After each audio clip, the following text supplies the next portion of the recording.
Muling nagbabalik hardcourt si Kai Sotto. Tuwang-tuwa ang mga Hapon na makita ang ating kababayan at former Lakers star player na si Jeremy Lin naniniwala na makakapasok sa NBA si Kai Sotto.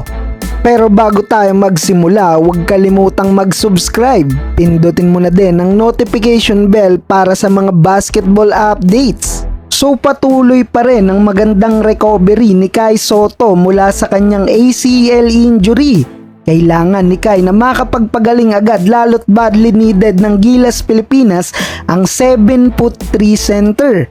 Malaking dagok sa Gilas Pilipinas ang pagkakawala ni Kai Ju na nagresulta naman sa 4 na beses na sunod-sunod na pagkatalo sa last international games. Pero netong mga nagdaang araw, mukhang good sign at nakitaan ng mabilis na recovery ang ating pambato. Dahil sa ilang mga litrato at ilan sa mga video clips, kitang-kita na balik training na ulit si Kai. Nagulat pang marami dahil sa litrato na to. Makikitang malaking pagbabago at paglaki ng braso ni Kai Sotto. Kahapon lang din ay bumisita na ang ating pambato sa mismong arena ng Koshigaya Alpas. Surprise visit to mga idol at hindi inaasahan ng mga Japanese fans. Pagpasok pa lang ng arena ni Kai, nagpalakpakan at naghiyawan ng mga fans. Kitang-kita ang mainit na suporta kay Kai Sotto at tuwang-tuwa sila sa pagbabalik ng Alpas Big Man.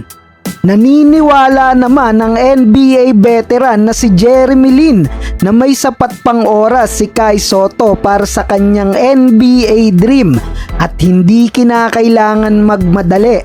Nakasama na noon ni Jeremy Lin si Kai sa training camp ng NBA G League Ignite. At sa isang interview ng Philippine media sa East Asia Super League, sinabi ng New Taipei King star na pwedeng maihalin tulad si Kai kay Gershon Yabusele para makapasok ng NBA.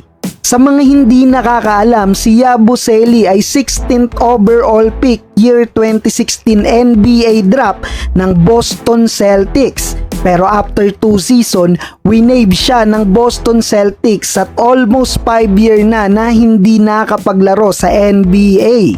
Well, after impressive stint niya sa 2024 Paris Olympics sa national team ng France, for context, eto lang naman yung player na nang posterize kay LeBron James and then the following pinapirma siya ng kontrata ng Philadelphia 76ers. 22 years old pa lamang si Kai at mahaba pa ang panahon para sa kanyang NBA dream. Marami pang opportunities at international games ang sasalangan ng ating kababayan. Sabi yan ng former LA Lakers na si Linsanity. Hopefully na mas maging mabilis pa ang recovery ni Kai at mas maging healthy para sa mga paparating pa na FIBA International Games para sa chance na shot sa kanyang NBA dream.